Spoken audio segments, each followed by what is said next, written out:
CMR jewellery Dasara Diwali ధమాకా offer flat 50% V on gold jewellery Andhra Telangana September 17 నుండి October 20 వరకు మాత్రమే. ఆసీనురాలైన అమ్మవారి ఉగ్ర రూపాన్ని చూస్తున్నారుగా. చెడు చేయాలని చూస్తే అంతం చేస్తాన్రా, భక్తితో నా ముందుకొస్తే మీకు చల్లని దయ చూపిస్తాను అంటూ ఆ తల్లి రూపం చూస్తుంటేనే కన్నుల పండుగ చూడముచ్చటగా ఉన్నారు ఉత్తరాంధ్ర వాసుల ఇలవేల్పు ఆరాధ్య దైవమైన నూకాలమ్మ తల్లి అమ్మవారి రూపంలో ఇక్కడ విశాఖ సీతమ్మధార కేఆర్ఎం కాలనీలో ఏర్పాటు చేసిన యూత్ అసోసియేషన్ గైస్ ఆధ్వర్యంలో జరుగుతున్న దేవి శరన్నవరాత్రి ఉత్సవాలలో భాగంగా నూకాలమ్మ తల్లి అమ్మవారి రూపాన్ని ఇక్కడ ఏర్పాటు చేయటం జరిగింది. ఉగ్ర రూపంలో అమ్మవారు నిత్యం కనిపించినా కూడా ఎప్పుడూ కూడా భక్తులకు చల్లని దయతో అమ్మ కరుణిస్తూనే కోరికలు నెరవేరుస్తూ ఉండేటటువంటి తల్లిగా ప్రపంచవ్యాప్తంగానే, ఎందుకంటే అనకాపల్లి జిల్లాలో అమ్మవారి ఆ రూపానికి ఎంతోమంది ముగ్ధులైనటువంటి పరిస్థితి ఉంటుంది. ఎందుకంటే ఎంతోమంది వ్యాపార రంగంలో కూడా రాణించి వివిధ రంగాల్లో కూడా అనకాపల్లి నుంచి ఎంతోమంది ప్రముఖులు వచ్చారు అంటే కేవలం ఆ నూకాలమ్మ దయ వల్లే అంటూ ప్రతి ఒక్కరూ ప్రగాఢంగా నమ్ముతూ ఉంటారు. అటువంటి తల్లి రూపంలో ఇక్కడ దేవి శరన్నవరాత్రి ఉత్సవాల్లో అమ్మవారి విగ్రహాన్ని ఏర్పాటు చేయటం అనేది చాలా ఆనందదాయకం. వచ్చే ప్రతి ఒక్క భక్తులు కూడా ఎంతో ఆనందాన్ని వ్యక్తం చేస్తున్నారు. ఎందుకంటే కొత్త అమావాస్య సందర్భంగా అనకాపల్లిలో జాతర జరుగుతూ ఉంటుంది. ఆ జాతరకి లక్షలాది మంది తరలి వస్తారు. అయితే ఇప్పుడు విశాఖ సీతమ్మధార కేఆర్ఎం కాలనీలో కూడా అదే తరహాలో దసరా జాతర జరుగుతోంది. యూత్ అసోసియేషన్ గైస్ ఒక ప్రత్యేకమైనటువంటి ఆలోచనతో అమ్మవారిని మన విశాఖ, ఇప్పుడు అనకాపల్లి జిల్లాకి ప్రాముఖ్యత పొందినటువంటి ఆ తల్లి విగ్రహాన్ని ఇక్కడ ఈ రూపంలో పెట్టాలి, ఏర్పాటు చేయాలనే ఉద్దేశంతో ₹1,00,000 ఖర్చు చేసి ఈ విగ్రహం తయారీని ఈ స్థాయికి తీసుకొచ్చారు. చూస్తున్నారు కదా అమ్మవారు ఎంత ఉగ్ర రూపంలో దర్శనమిస్తున్నారంటే. ఒకసారి నిర్వాహకులతో కూడా మనం మాట్లాడదాం. ఎందుకు జనరల్గా నవరాత్రి వేడుకలు అనేటప్పటికీ ఈ 9 రోజులు ఒక్కొక్క రూపంలో అమ్మవారిని ఏర్పాటు చేస్తారు. కానీ మీరు అనకాపల్లి నూకాలమ్మ తల్లి కాన్సెప్ట్ని తీసుకొని అమ్మవారిని అలా ఏర్పాటు చేశారు. ₹1,00,000 కేవలం విగ్రహానికి ఏర్పాటు చేశాము, ఖర్చు పెట్టాము అంటున్నారు. ఎవరు తయారు చేశారు ఈ విగ్రహాన్ని?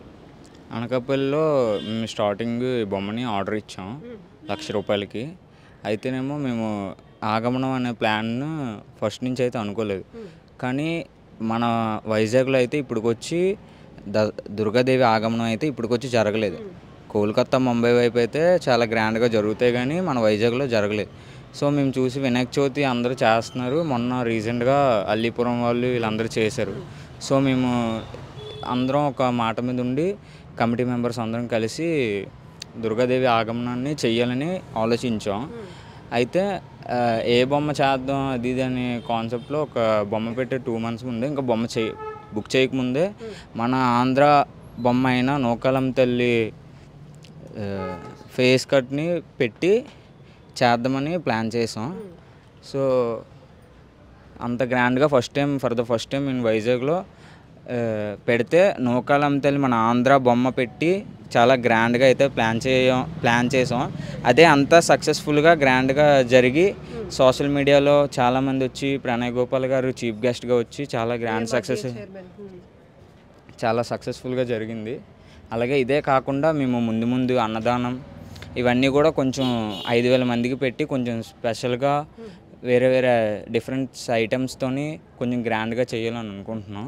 భవానీ, జనరల్గా ఉత్సవాలు అనేటప్పటికీ నిర్వాహకుల మధ్య కాంపిటీషన్ పెరుగుతోంది. వినాయక చవితి అయినా దసరా ఉత్సవాలైనా పెద్ద విగ్రహాలు ఏర్పాటు చేయాలి, ఇదే కాన్సెప్ట్. మనం ఎంత గ్రాండ్గా చేస్తే మనకి అంత పబ్లిసిటీ ఉంటుందని ప్లాన్ చేసుకుంటున్నారు. కానీ మన ఆంధ్రప్రదేశ్కి సంబంధించి ఉత్తరాంధ్రుల ఇలవేల్పుగా ఉన్నటువంటి నూకాలమ్మ తల్లి రూపంలో ఇక్కడ మీరు ఉత్సవాలు చేయాలి, అమ్మవారి విగ్రహాన్ని అలానే తయారు చేయించాలి.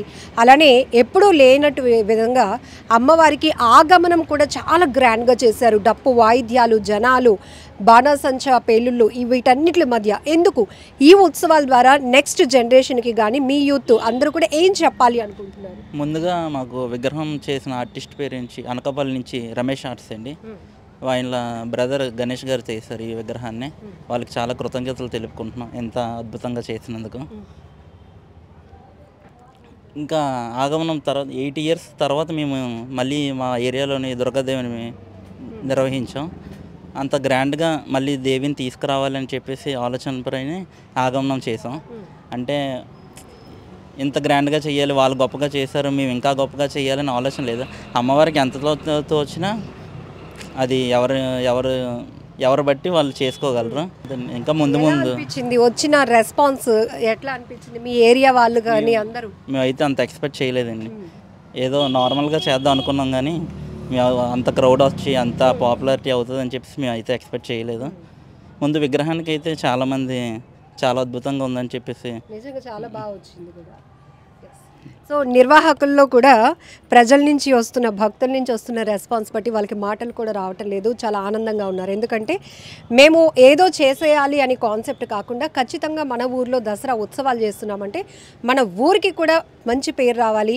అలానే ఈ పిల్లలు చిన్న చిన్న పిల్లలు కూడా వస్తూ ఉంటారు కాబట్టి అసలు ఏంటి ఈ ఉత్సవాలు, మన కల్చర్ ఏంటి, మన సంస్కృతి సాంప్రదాయాలు ఫ్యూచర్ జనరేషన్కి కూడా తెలియాలి అంటే ఖచ్చితంగా మన రాష్ట్రానికి సంబంధించి కానీ మన కల్చర్ని ఎలివేట్ చేస్తూ ఒక ఉత్సవాలు ముందుకు వెళ్ళాలి అనే ఉద్దేశంతో ఈసారి థీమ్ వచ్చేసి నూకాంబిక అమ్మవారి విగ్రహాన్ని అయితే ఇక్కడ ఏర్పాటు చేస్తాం. అనకాపల్లి ఆర్టిస్ట్ రమేష్ గారు వాళ్ళ ఫ్యామిలీ ఎప్పుడు కూడా ప్రతి సంవత్సరం చాలా అత్యద్భుతంగా విగ్రహాలు తీర్చిదిద్దటంలో చాలా నిష్ణాతులు. ఫస్ట్ అయితే మాత్రం ఆర్టిస్ట్కి నిజంగా హ్యాట్స్ ఆఫ్ చెప్పాలి. ఎందుకంటే అమ్మవారిని అలా అనకాపల్లి నుంచి తీసుకొచ్చి సీతమ్మదారిలో పెట్టేశారు అన్నట్టుగా ఉన్నారు అమ్మవారు. సో దర్శించుకోవటానికి ఎంతోమంది భక్తులు వస్తున్నారు. మీరు కూడా చూడొచ్చు. జనరల్గా మనం అనకాపల్లి టెంపుల్లో పురోహితులతో మాట్లాడినప్పుడు కూడా అమ్మవారు చూడటానికి ఉగ్ర రూపంలో ఉంటారు, కానీ అమ్మవారు శాంతి స్వరూపిణి. ఆమె కళ్ళల్లో ఆమె నోముపై ముఖంపై ఉన్నటువంటి చిరునవ్వు చూస్తే భక్తులకు ఒక భరోసా, నేనున్నాన్రా మీకు అండగా దండగా అనే ఒక భరోసా అభయం ఇచ్చే విధంగానే అమ్మవారి రూపం ఉంటుంది అని కూడా అనేక సార్లు చెప్పడం జరిగింది. సో ఇప్పుడు సీతమ్మధార కేఆర్ఎం కాలనీలో ఈ యూత్ అసోసియేషన్ గైస్ ఏర్పాటు చేసిన ఈ విగ్రహం, ఈ ఉత్సవాలు కూడా అంతే ప్రత్యేకంగా. నిజంగా ప్రస్తుతం ఉన్నటువంటి సమాజం దేనికి ప్రయారిటీ ఇస్తుంది? ఆర్థిక సంబంధాల చుట్టూ మాత్రమే తిరుగుతుంది. మళ్ళీ ఎన్నికలంగానే చాలా విరక్తి కలుగుతాను. మంచి అనిపిస్తుంది కదా, లేడీస్ కూడా ఛాలెంజింగ్ జాబ్స్ చేసినప్పుడు చాలా బాగుంటది. ట్రాఫిక్ అసిస్టెంట్స్ గా నియమించిన ట్రాన్స్జెండర్స్ అందరితో సాల్యూట్ చేయించుకుంటున్నారు. ఫుడ్ డెలివరీ ఇవ్వటానికి వెళ్ళినటువంటి డెలివరీ బాయ్ అనిల్ పై కళ్ళ ముందు